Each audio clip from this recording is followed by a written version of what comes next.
Hello! Uhul! Welcome to that episode of our treat. Para tudo de novo e vamos direto para o 7º episódio do R3D2 Cast, o podcast do R3D2. Eu sou Teacher Rodolfo Lopes. Hello, I'm Teacher Rosie Garcia. Viu, gente? Tá vendo, né, Rosie Garcia? E a gente vai continuar respondendo a nossa indagação desta série, porque aprendemos isso na escola. E hoje, como espero que todo mundo tenha percebido, nós vamos perguntar e tentar responder por que aprendemos língua inglesa na escola. Exatamente! Voltamos novamente aqui para o campus das letras! Uhul!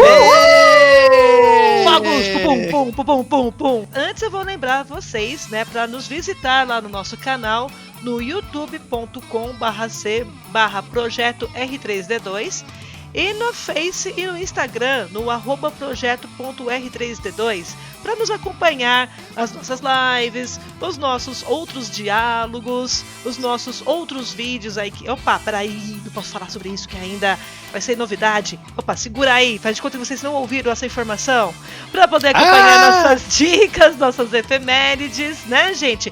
Então vamos lá. R3D2 em diversas mídias, em breve na Globo também. Não, tô brincando. Uhul! E a gente está com uma convidada especialíssima hoje, gente. A Priscila Souza. I'm here! Muito privilégio, gente, a gente apresentar hoje para vocês essa profissional excelente. Profissional mágica, viu, gente? Olha, e que privilégio trazer a Priscila para poder conversar com a gente, né, Rosi? Exatamente, tivemos o grande privilégio de conviver com ela durante alguns anos de nossas vidas, e aí a gente vai dividir ela um pouquinho com vocês, tá bom? Só um pouquinho. Bem pouquinho. Só um episódio. Só um episódio. Oh. Depois se vocês quiserem dividir um pouquinho mais, vocês podem ir lá no LinkedIn dela, Priscila Souza, tá? Mas por enquanto aqui conosco, nós vamos ficar aqui e mostrando justamente a experiência da Priscila em sala de aula. A Pri é graduada em Letras e pós-graduada em Recursos de Ensino de Língua Inglesa pela Universidade Mackenzie, estando em sala de aula desde 2000, lecionando em cursos de idiomas e de ensino básico, além de promover projetos com a criação de peças teatrais que são sensacionais, minha gente. Vocês precisam ver esses projetos que é assim de cair o queixo. Fala um pouquinho mais sobre você, Pri, pra gente. Hello, everyone, and welcome to this wonderful podcast. Gente, podcast, tá? Porque aqui é Instagram, Facebook. A gente tá agora aqui, né, na Vibe English. Eu agradeço imensamente o convite de vocês. E antes de continuar qualquer coisa, eu gostaria de agradecer todo esse projeto maravilhoso que vocês distribuem para o Brasil e mundo, né? Já que estamos falando do território internet, que eu tenho a plena certeza que vocês fazem com muito carinho. Obrigada pelo projeto, obrigada pelo convite. E vou dar início só falando que sim, tem esse projeto de língua inglesa, que eu teatro com os alunos do ensino médio, do ensino público. Também fiz pós-graduação na PUC, tenho 4 intercâmbios nos Estados Unidos, na Europa. Mas depois eu peço para vocês me contratarem. Vamos para a entrevista que é mais legal. E ela passou tanto na educação básica, na educação superior também. E eu, particularmente, como o Rosi falou, né? A gente teve oportunidade e a mágica de poder trabalhar junto com a Pri, né? Se tem uma coisa que a gente via muito, assim, né? Que ela não resume a aula dela, o conhecimento dela, a sala de aula, qualquer espaço que a gente via, ela trazia a língua inglesa, mas de uma maneira extremamente prática, realmente mostrando a importância da linguagem, e ela transformava isso na hora, cara. Então, mesmo com todas as limitações que tinha, assim, que é padrão no nosso país, ela falou de privilégio é nosso, porque assim, a experiência, a possibilidade, a articulação dessa mulher, dessa mega teacher. Cara, aproveita esse podcast porque vai ser bom. Aproveita mesmo, gente, porque de verdade a Pri é uma daquelas raras pessoas que não ensina apenas alunos, sabe? Mas todo mundo que tá ao redor. Então eu posso tranquilamente falar para vocês que esse podcast, assim como todos os outros foram especiais, esse também é de encher nossos corações pela grande pessoa que ela é. Então, faço minha as palavras do Rodolfo. Aproveitem bastante o que a gente vai trazer aqui, as reflexões que a gente vai fazer sobre o ensino da língua inglesa. E eu já vou abrir as nossas indagações, né? Como é que você está vendo o ensino de língua inglesa nas escolas hoje? Então, vou iniciar a minha fala citando um linguista indiano chamado Katru, que meio que baseia a minha resposta. Eu admiro muito, ele diz o seguinte: Knowing English is like possessing the fabled Aladdin's lamp, which permits one to open, as it were, the linguistic gates to international business, technology, science, and travel. In short, English provides linguistic power. Então, a fala do escritor traduz a minha ideia do que é a importância da aprendizagem da língua inglesa para os nossos jovens. Pausa dramática para o linguistic power. Palavra-chave da resposta: linguistic power. Saber inglês não é somente dominar a língua, mas participar de um mundo globalizado e ser agente transformador dele. Uma vez que o mundo fala o idioma, por conta, da extrema relevância em todas as áreas de atuação, seja ela tecnológica ou acadêmica. A linguagem é uma prática social e, assim o sendo, necessita ser vista e tratada como tal. O aprendizado de uma língua estrangeira, particularmente, a língua inglesa que estamos falando aqui, expande a percepção globalizada, favorece o intercâmbio cultural, facilita a migração de camadas sociais quando aumenta o número de competências do aluno e permite que ele atue em outros níveis no mercado de trabalho. O ser humano, através desse processo de inserção social, constitui-se cidadão do mundo, sendo capaz de interferir e promover mudanças no seu entorno, utilizando-se do inglês como língua franca. Eu vou trazer uma outra estudiosa de idiomas, a Sandra Lee McKay, que afirma que, explicando a língua franca, English is used as an international language, and international language is by definition a language that belongs to all those who speak it and not to the few who acquire and use it from childhood. Ou seja, a maioria das pessoas que utiliza a língua inglesa não é falante nativo dela. Hoje em dia, 80% dos professores do idioma ao redor do mundo são usuários bilíngues. Vamos lá, resumindo. Eu acho o ensino do idioma uma ferramenta extraordinária de poder. Como percebemos através da fala de Katru, é o tipo possuir a lâmpada do Aladim. Porém, a maneira que essa ferramenta é introduzida e desenvolvida ainda é muito pobre, com aulas mecanizadas e estrutura decoreba, sabe aquela? Vamos lá, gente, só isso, Na qual o aluno é um agente passivo nesse processo, além, claro, de problemas que vão além da intervenção do educador. A disciplina de língua inglesa é a matéria que mais sofre com o conhecimento heterogêneo dos alunos. Como os interesses dos estudantes é diverso, uns fazem cursinho de inglês por fora, uns têm conhecimento muito parco, pouco, outros estão no intermediário, outros no avançado. Tratar essa heterogeneidade é a maior dança das cadeiras que enfrentamos, além, claro, da quantidade de aulas semanais. Imagine aqui, vou trazer um exemplo, uma suposição. Um colégio que tem 7 aulas de língua portuguesa por semana e somente uma de língua inglesa. Como será possível trabalhar de uma maneira eficiente e eficaz todas as 4 habilidades, além de dar conta de uma média de 40 alunos com participações efetivas na aula? Eita, que esse assunto dá pano pra manga, meu povo. Ou se dá. Nossa senhora, se dá. Como dá, gente? Muito, muito, muito, muito. Inclusive, é isso que eu queria comentar contigo, tendo em vista aí a realidade das escolas públicas brasileiras, em que nós temos aí um grande número de analfabetos funcionais.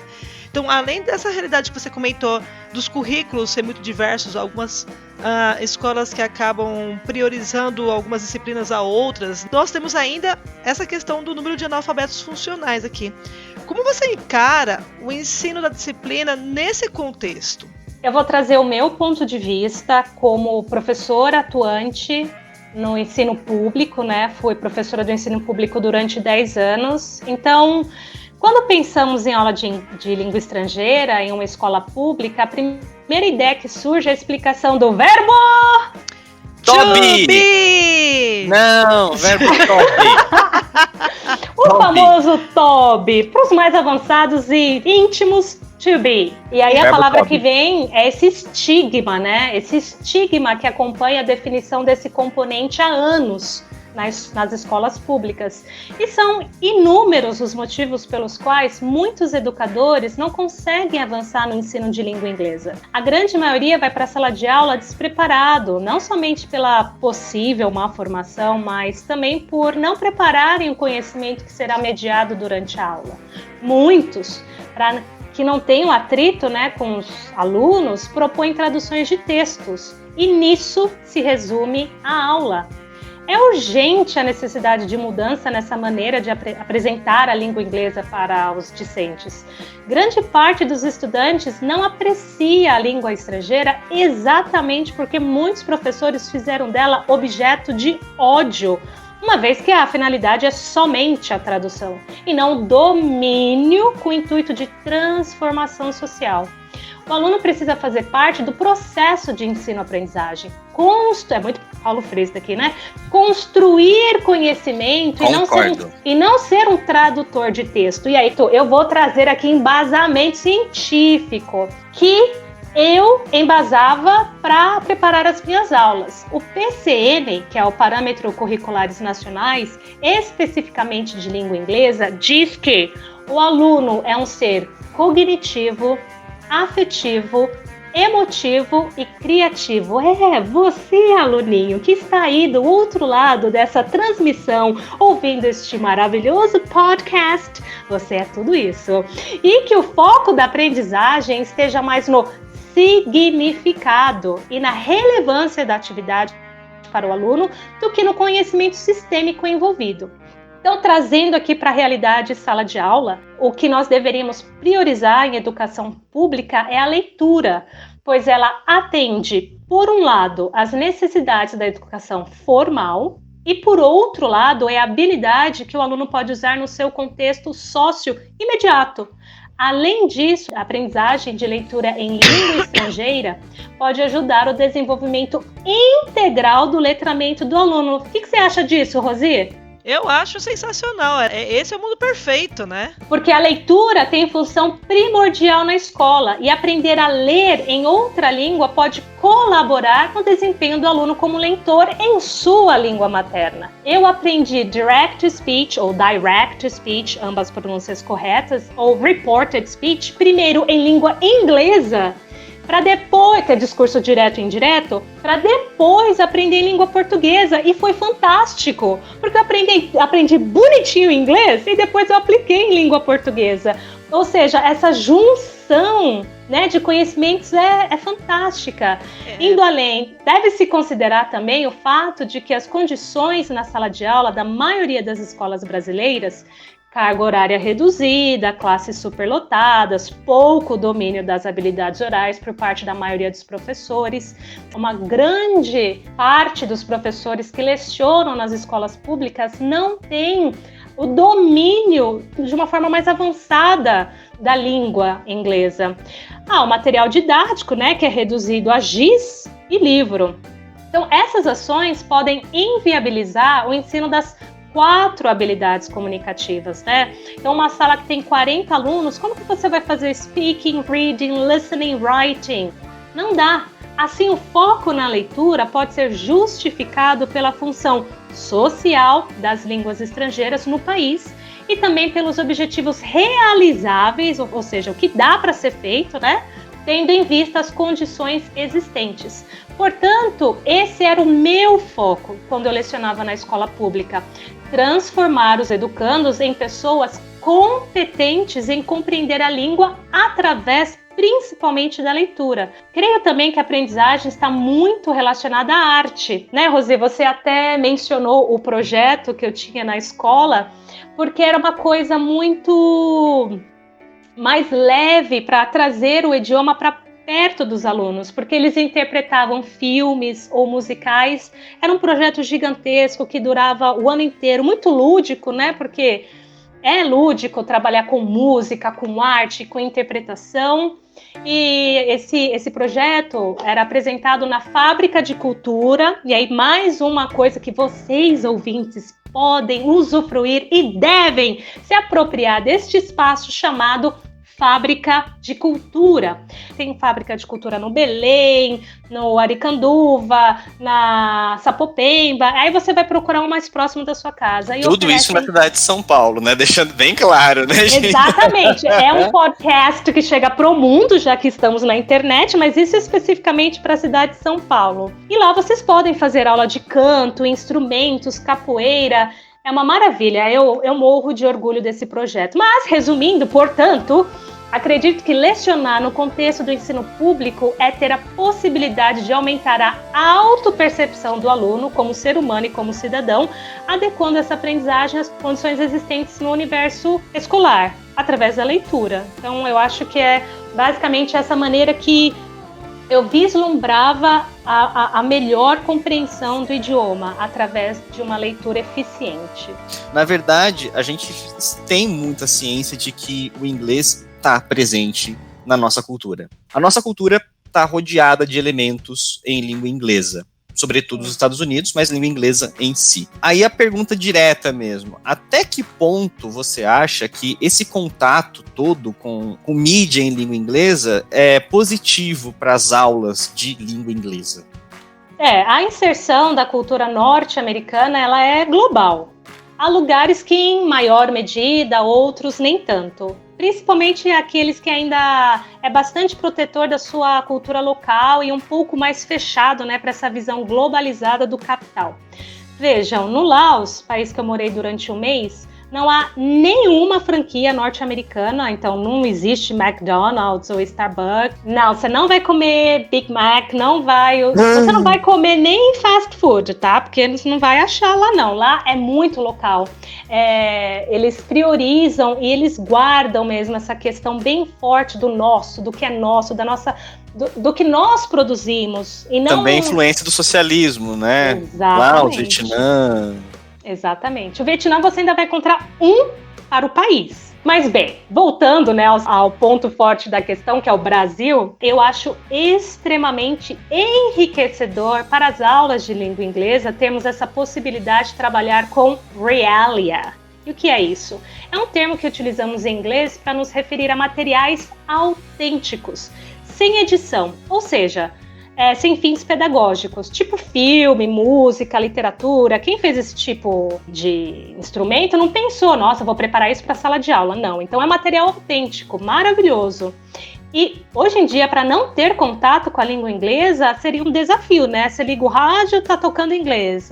Liga a TV, tem um filme em língua estrangeira, língua inglesa. Então, sinceramente, para a sala de aula, eu não consigo enxergar elementos negativos para essa enxurrada de informação gringa.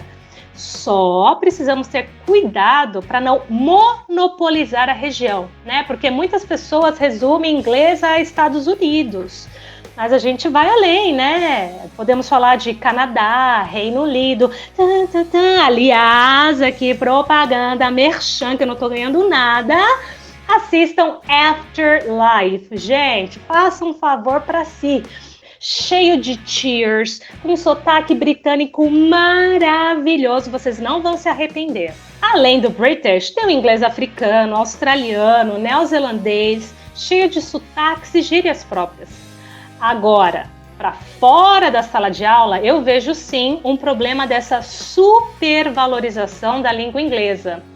Ai, eu vou fazer uma call. Estou em home office. Gente, para! Você vai fazer uma ligação. Home office nem é trabalhar de casa em língua inglesa, ainda usa errado. Isso seria work from home.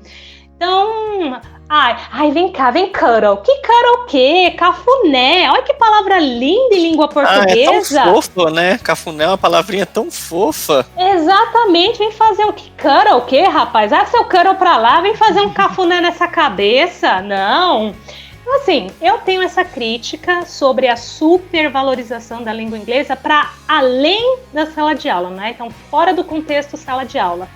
Sala de aula eu acho extremamente enriquecedor. Então a gente só precisa prestar atenção, né, como estamos usando, né, a língua inglesa e valorizar a nossa cultura. Somos falantes nativos de língua portuguesa. Ainda usam em situações erradas, tipo outdoor.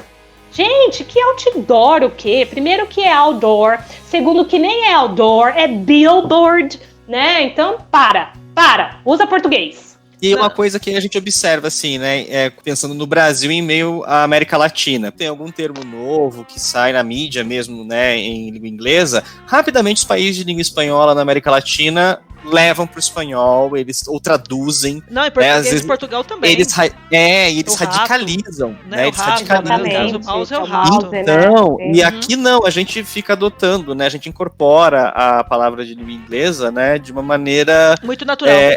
Muito natural e acaba fazendo isso, né? Usando em contextos que tem que ser realmente no Brasil para fazer sentido. Né? A questão do outdoor, né? O self-service, né? Que é uma tristeza. Self-service. Que não tem nem como escrever judiação, né? Você que se selve-se. Né? Eu falava, quando era pequeno, eu falava, você que se selve-se. Exatamente, a gente vai entrar nesse contexto, né, do quanto a gente privilegia algumas coisas e não privilegia outras. E aí eu vou buscar uma fala sua, Pri, que você comentou que grande parte dos professores não tem o domínio da língua inglesa, né? Então, se a gente for pegar ali o censo de 2017, a gente percebe que 45,3%, é muita gente, dos professores que estão em sala de aula, né, não possuem informação na língua. Então eles lecionam, né, isso no ensino básico, né, sendo 60% ali que trabalham em regime efetivo, 60%. Então são pessoas que estão levando o ensino do idioma para a sala de aula sem ter o domínio dele, né, que é uma questão muito preocupante. Você acha que isso acontece, né, devido ao alto grau de dificuldade que é se aprender o inglês? Então, aprender uma nova língua ainda está muito associado a algumas práticas mecânicas. Repetição, memorização de vocabulário, estruturas, exercícios sem sentido, apenas por uma questão de reforço. Hello, CCA. E também de aprendizagem passiva, né? Aquela coisa, repeat. Ok, tá, mas o que eu faço com esse repeat? Table. Não é? The book is on the table. Não, e ela falou e o que eu faço com the books on the table? Aí a gente nas aulas, né? What's your name, Sally? Oh, what's your name is Sally? Oh, my name is Sally. And yours? Umas coisas assim. Né? O professor é o dono do conhecimento e os alunos são apenas ouvintes. Sabe aquele, aí voltando, né, Rosi? Sabe aquele tipo de pergunta? Class, is my name Priscila? Aí os alunos respondem, yes, your name is Priscila. Gente, se a pessoa não estiver sofrendo de mal de Alzheimer, não é? Pra quê? É uma coisa assim tão sem sentido.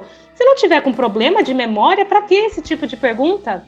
Então, essa maneira simplista como as aulas de língua inglesa têm sido ensinadas contribui para essa formação de estudantes anestesiados, alienados ao significado real do pensamento crítico, né? Porque eu uso a língua com propósito. Se a língua não é estática, por que os professores continuam a tratá-la como uma simples questão técnica? Não é mesmo? Logo, olha, eu não acredito que a aquisição da língua seja difícil, mas sim uma soma de fatores. Até porque não estamos falando de húngaro, tcheco, nem nenhuma língua asiática que está tão distante da nossa. Eu acho que o grande empecilho ainda para a aprendizagem é a didática. Então, acho que ainda falha o professor na didática em sala de aula, porque isso é uma crença. Eu não acredito que há uma dificuldade gigantesca da aquisição da língua inglesa, e sim problemas na didática de muitos professores ainda.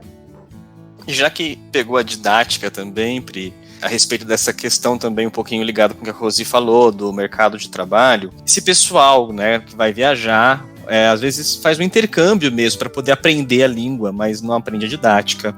Ou faz qualquer viagem a trabalho, passou por uma situação de imigração e, quando volta para o Brasil, independente do motivo, se lança como professor de língua estrangeira. E no nosso caso aqui, né, é muito comum ver essa galera como professor de inglês, especificamente, né? Então, qual que é a sua opinião sobre as pessoas que aprendem o idioma nas suas viagens e, quando voltam para o Brasil, se lançam como professores de inglês? Polêmica! Momento polêmica nesse podcast! Ai, Jesus! Eu sempre uso essa analogia para responder essa pergunta. Você, aluninho que está aí do outro lado do podcast, ou qualquer, né, ouvinte, não necessariamente um aluninho, falante, fluente da língua portuguesa, você tem a habilidade, capacidade, didática e competência para lecioná-la? Será que você, falante de língua portuguesa, encara uma sala de aula com 40 aluninhos para ensinar orações subordinadas objetivas do sei o que direto, do indireto, da esquerda e direita? Amo! A Rosi não sabe. Pois nem os recém-formados em letras se sentem assim. Quiçá, olha que palavra bonita, vou repetir. Quiçá um viajante. Deixa de hipocrisia. Ele até pode achar que tem tudo isso, mas não tem. Eu, com formação em letras, 2 pós-graduações, 4 intercâmbios internacionais, me contrata. Momento merchan também. Ainda me sueira, ainda me sinto bem cheia de coisas para aprender. Jesus, tenho muito que aprender ainda. Como uma simples viagem forma um professor? Sinceramente, acho de uma petulância gigantesca. Mas aí, cada um sabe de si, né?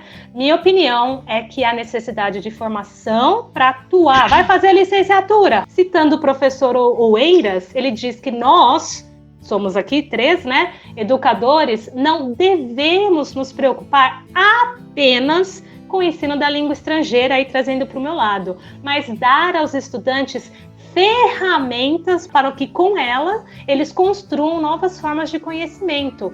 Ou seja, há muita didática envolvida. O cabra que pensa que vai viajar para Londres, passar um mês e voltar dando aula, ele está muito enganado. Nossa, gente, isso é realmente uma polêmica porque, né, tem várias escolas de idiomas que a gente sabe preferem essa realidade justamente a pessoas como a Priscila, por exemplo, gente. Ela tem o intercâmbio, mas supondo que ela tivesse apenas a educação da segunda língua aqui no Brasil, que eu conheço vários profissionais assim, que realmente só faltou o dinheiro para poder fazer a viagem, né? Eles conseguem ensinar com uma primazia muito bacana e esse profissional é trocado justamente por aquele que foi trabalhar, foi fazer qualquer outra coisa lá fora. Realmente é uma questão bastante interessante. E aí passa por situações como a que eu passei, né? De perguntar qual era a diferença entre to ou for e o teacher. Não consegui me responder, porque a base gramatical para ele faltava, né? Então ficou lá eu com cara de ué. Mas é engraçado também, porque eu acho aí, isso é opinião mesmo, né? Tem uma questão de remuneração mesmo, né? Associada à propaganda, porque às vezes é bonito você vender o teu curso, né? Ou aquela situação de aula de inglês falando, olha, é uma pessoa que teve a vivência, ele não vai ensinar o que está nas cartilhas, ele vai mostrar a linguagem do cotidiano.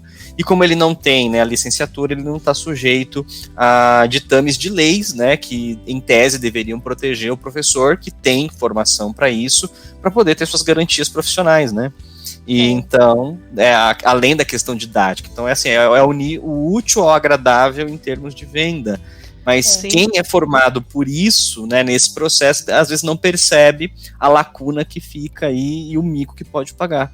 Aí depois sai falando mal, fica chateado, fica constrangido. E eu vi muito isso até porque assim, eu não tenho formação em letras. Eu sou um letrólogo frustrado. Eu adoraria ter feito. Ainda farei. Passa. Só tô esperando. Isso ainda vou fazer. Mas eu já trabalhei em escola de curso de idioma, como professor de inglês e professor de espanhol. E eu via colegas de trabalho nessa situação também. E aí a gente também se falou de questões legais, né? E a gente também tem as questões legais do próprio idioma, porque ele tem ali uma normatização, toda uma questão lógica que as pessoas precisam compreender. A Pri já comentou aqui de como que um idioma bem aprendido dá suporte para o outro, né? E isso passa batido para quem só o utiliza como forma de comunicação apenas. Não que esteja errado, mas... É pensar nessa forma simples mesmo. Você que adquiriu a língua materna, né, e tem o domínio dela fluente, você consegue ensinar a estrutura dela? Você consegue, de uma forma didática, fazer com que o aluno entenda os porquês da língua? Porque não é somente falar por falar. Essa pessoa não vai conseguir escrever. Exatamente. E aí a gente começa a cair em várias questões de preconceito, aí causa-se, né, um preconceito linguístico em relação à língua inglesa, em relação a como se aprender, coisas que a gente ouvia, eu acho que a Pri passou por isso também, de repente ouvir do pai, né, coisas como, professora, aqui na escola ele não vai aprender inglês, eu vou ter que colocar ele num curso extra, né. Então, justamente puxando esse fio, eu vou te perguntar, Pri, né, por causa dessa realidade que a gente acabou apontando aqui, em relação à importância da aprendizagem do segundo idioma, você acha que esse componente, né, o componente de língua inglesa, acaba a ser menosprezado pelos alunos do ensino básico? Eu acredito que o menosprezo venha por distintas realidades. Mas aí, antes de falar da minha experiência, eu vou citar a Mackey novamente, e ela diz o seguinte: English acts as a gatekeeper to positions of wealth and prestige, both within and between nations. And it's the language through which much of the unequal distribution of wealth, resources and knowledge operates. Vou traduzir. Inglês atua como um guardião de posições de riqueza e prestígio dentro e entre as nações. E é a língua por meio da qual opera grande parte da distribuição desigual de riqueza, recursos e conhecimento. Então, quando eu ouvia meus alunos dizerem assim: "Pra que vou aprender inglês? Nós não fala nem português direito", ou "eu nunca vou viajar para fora", isso partia meu coração. Óbvio que isso era uma fala inicial, né? Pois durante boa parte do tempo eu explicava que a aquisição da língua é uma ferramenta de poder. Quando a gente fala em língua, é poder. Compreender a língua inglesa, como o Catu disse lá em cima, né, no início da nossa conversa, é ter a possibilidade de se abrir para um mundo de ascensão. É poder ler todo e qualquer material das melhores pesquisas do mundo. É ter a possibilidade de, mesmo estando no Brasil, comunicar-se com o mundo através de uma vaga de emprego numa multinacional, por exemplo, ou jogando online com seus pares ao redor do mundo. Quando o aluno menospreza a aprendizagem do idioma, é porque ele não entende a relevância em sua própria vida. Então, acredito eu, é obrigação do professor sempre lembrar que esse aluno pode e deve fazer parte dessa disputa de poder. E tendo acesso à língua inglesa, isso vai ajudá-lo nesse papel transformador de si. Não, isso é fantástico, né? Até mesmo porque com isso a gente consegue criar mais oportunidades além daquelas que de repente podem ou não, né, serem oferecidas para a gente poder avançar. É uma chave, né, a língua inglesa, para você ter ganhos também, né? É o privilégio, é a ascensão, e isso esbarra em mercado de trabalho. Depois de esbarrar, entra com tudo em mercado de trabalho. A gente, depois de uma idade que você fica, né, pesquisando vagas de emprego, você vai passar por processos seletivos, ter domínio de língua inglesa está sendo praticamente um fator de exclusão. E dentro disso mesmo, né, pensando no mercado de trabalho, o quanto você acha que o inglês pode auxiliar na nossa economia caso a aprendizagem do idioma, né, fosse levada mais a sério? Então, né, a gente, assim, que às vezes assiste o noticiário, lê um jornal, isso é cotidiano, né? Ver vagas, muitas vagas que estão em aberto exatamente porque os candidatos não têm as competências necessárias para consegui-la. Multinacionais operam na sua esmagadora maioria em língua inglesa. Então, querer fazer parte desse mundo, desse universo, te obriga a dominar o idioma. Caso nossos alunos fossem mais competentes no domínio do idioma, da língua, com certeza isso traria ganhos em todas as instâncias. E, primeiramente, dentro do seu próprio núcleo familiar, com melhores salários, assim dando melhor qualidade de vida para os que lhe cuidam, né? Mãe, pai, família, esposa, filhos. E para o mercado de trabalho como um todo. É um win-win para todos os lados. Isso me remete ao início da minha profissão ainda. Eu lembro da minha professora de língua inglesa, né? Que ela tava ali se matando para poder ensinar a gente. E aí eu virei para ela e falei, mas eu não quero aprender, eu nunca vou usar isso na vida. Uhum. Ela virou pra mim e falou assim, Rosi... Eu falei, não, mas eu não vou usar mesmo. Ela, Rosi, não cospe pra cima. Eu, para com isso, mas não vou, eu não quero. É assim, eu não sei, eu não gosto, não entendo. Então eu não vou trabalhar com isso. E no final das contas ela estava mais do que certa, né? Porque o meu cuspe foi pra cima, voltou, me deu um banho de saliva inteira. Porque o que me abriu... Totalmente. Que o que me abriu as portas foi justamente a língua inglesa. Depois eu fui vendo a necessidade e tudo mais, quando eu já estava inclusive inserida no mercado de trabalho. Mas eu precisaria crescer mais e foi justamente com a educação, né, do segundo idioma que abriu as portas para mim. Eu cheguei onde estou hoje, uso língua inglesa como ferramenta, né, acabo não utilizando ali no dia a dia nem como conversação, mas ela é uma importante ferramenta para mim, mas eu só cheguei onde cheguei por conta dessa abertura. E a professora tinha mais do que razão. Eu lembro do meu mestrado, que acho que eu posso contar nos dedos os textos que eu tive que ler em português durante as aulas, né, para poder fechar os créditos. E na minha pesquisa, na dissertação, eu praticamente não lembro, né? Acho que eu tenho 3 autores em língua portuguesa e os demais, e a lista, né, de referência é grande, né, minha gente? Uhum. Quem faz pós-graduação sabe, né, que a lista de referências ali, né, a bibliografia é enorme, né, em língua inglesa a maior parte, porque o que eu queria estudar, o que eu estava estudando e queria estudar tinha pouco material no Brasil, então obviamente... Exatamente, ainda tem essa questão, né, tem coisas que não são nem traduzidas. Sim. Ou levam anos, décadas para serem traduzidas. E você vai ficar excluído desse mundo do conhecimento? Não dá, né? E hoje também é o ampliar, né? Se você não escrever em segunda língua, a sua produção de repente não aparece, né, em outros lugares. Nossa, gente, isso é muito importante. E agora eu vou seguir pro final, infelizmente, Rô. A gente vai ter que encerrar aqui, mas não com a nossa grande última pergunta. Como é ensinar inglês para você? Ai, polêmica aqui de novo, hein?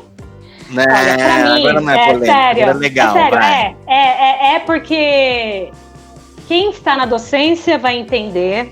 Quem é aluno e pensar um pouquinho, senso crítico, também talvez entenda. Grandes probabilidades de entender. Mas vamos para a resposta. Para mim, lecionar inglês é uma montanha russa. Há dias que eu amo, há dias que eu odeio. Eita, que ela é sincera. Explico. Lidar com uma média de 40 alunos em sala de aula, com suas respectivas subjetividades, é um desafio de vida do educador. Então vai para além, né, da língua inglesa. Isso pensando no ato de lecionar como um todo, né? Inglês, especificamente, também é um desafio. A grande maioria das escolas trabalha, como eu disse lá em cima, com a heterogeneidade de conhecimento. Isso é bem ruim. Desmotiva bastante os alunos e atrapalha a aula como um todo. Algumas escolas já trabalham com a divisão de níveis. Esse seria o ideal. Os alunos terem aula de acordo com o seu nível de conhecimento dentro da mesma faixa etária, né? Claro. Tipo nível básico, intermediário e avançado. Isso seria um paraíso para o educador de idiomas. Facilita o preparo das aulas e motiva os alunos também. E para finalizar, vou citar nosso patrono maravilhoso, Paulinho Freire. Enquanto a educação bancária, a prática bancária, como enfatizamos, implica numa espécie de anestesia, inibindo o poder criador dos educandos, a educação problematizadora, de caráter autenticamente reflexivo, implica num constante ato de desvelamento da realidade. E é nessa educação que eu acredito, problematizadora, questionadora, que faz o aluno sair da sua zona de conforto e participar ativamente do processo de ensino-aprendizagem. Ou seja, apesar dos altos e baixos, lecionar é sim estar no paraíso e no inferno o tempo todo. E estar no paraíso é naquele momento que aquele aluno passa num dos melhores vestibulares, ou que tem bolsa de estudo, ou que consegue fazer a reflexão que sim, ele é merecedor, mas houve professores no caminho dele que tirou, de certa forma, muitas pedras gigantescas para que facilitasse essa conquista do topo da montanha. Então, resumindo, é isso. É desafio, mas assim, lá ao topo da montanha, quando você olha o seu aluninho acenando para você, o coração fica tão quentinho que a gente sabe que, de certa forma, fizemos parte desse caminho maravilhoso que é educar, compartilhar, fazer com que o aluno saia dolorosamente da zona de conforto, mas que ele seja uma pessoa crítica, que saiba o que ele está aprendendo, por que ele está aprendendo e como que ele pode usar aquela aprendizagem para sair desse modo opressor gigantesco que a gente vive hoje em dia. Ai, falei demais. Falou muito bem. Olha só, gente. Nossa, trouxe tudo aquilo que a gente realmente precisa falar o tempo todo, precisa lembrar o quão prazeroso é o nosso trabalho, mas o quão difícil também ele é de acontecer, né? É isso aí. E novamente, né? Por isso que a nossa meta aqui com esse programa é levar justamente essas falas de pessoas reais, professores da sala de aula, que convive, que sente ali, literalmente sente o cheiro do aluno, sente a presença do aluno, não apenas teoriza aquilo como deveria ser ou aquilo que talvez seja, né? E, gente, eu agradeço muito, muito a sua presença aqui, Pri. Vou finalizar a minha fala dizendo: alunos, valorizem seus professores. Na educação, essa via aí, professor-aluno, é sagrada. Nenhum existe sem o outro. Essa cumplicidade precisa existir e tem que ser saudável. Respeitem os seus professores. Por favor, a educação, ela empodera, ela é o único meio de transformação.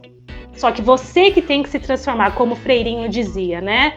Então o professor está lá como mediador, mas é você, aluno, recebendo nessa bênção de conhecimento. Aproveitem muito, mas muito mesmo.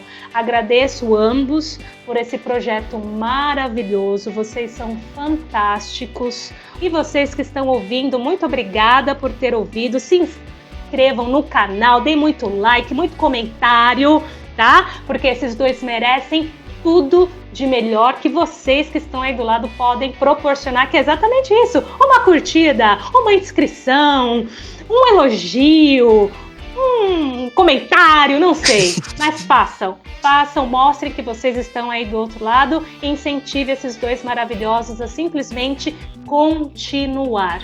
Beijo no coração de ambos. Amo vocês, quero vocês para minha vida toda. Beijos, obrigada. Eu queria retomar uma fala da Pri sobre a Fábrica de Cultura. Eu vou fazer essa propaganda mesmo aqui em São Paulo, tá, gente? Porque é o seguinte, quanto mais a gente privilegia um projeto legal como esse, mais eles continuam acontecendo. Então, se você tem aí a Fábrica de Cultura ao seu lado, aproveite, use e abuse para ele continuar presente, para não sofrer corte, minha gente. Então vai lá. Eu agradeço mais uma vez a presença da Pri, é muito legal, e essa vivência, essa humanidade que ela traz em cada palavrinha, assim, e cercada de sabedoria. É simplesmente mágico. Muito, muito obrigado de coração. Eu por que ter agradeço. participado com a gente. E, pessoal, não se esqueçam, inscrevam-se no canal, a própria Pri pediu, inscreva-se no canal, ative o sininho no www.youtube.com/c/projeto R3D2. Siga-nos no Instagram. Aqui agora já acabou o inglês, pode falar Instagram. A gente sabe que é Instagram. No problem, não. Mas @projeto.r3d2, assim como no Facebook, lá, né? Tem lá projeto.r3d2. E, claro, continue aqui acompanhando o podcast e logo mais novidades ainda. Mega beijo. Até a próxima. Pri! Beijos! Cuidem-se muito! Beijo!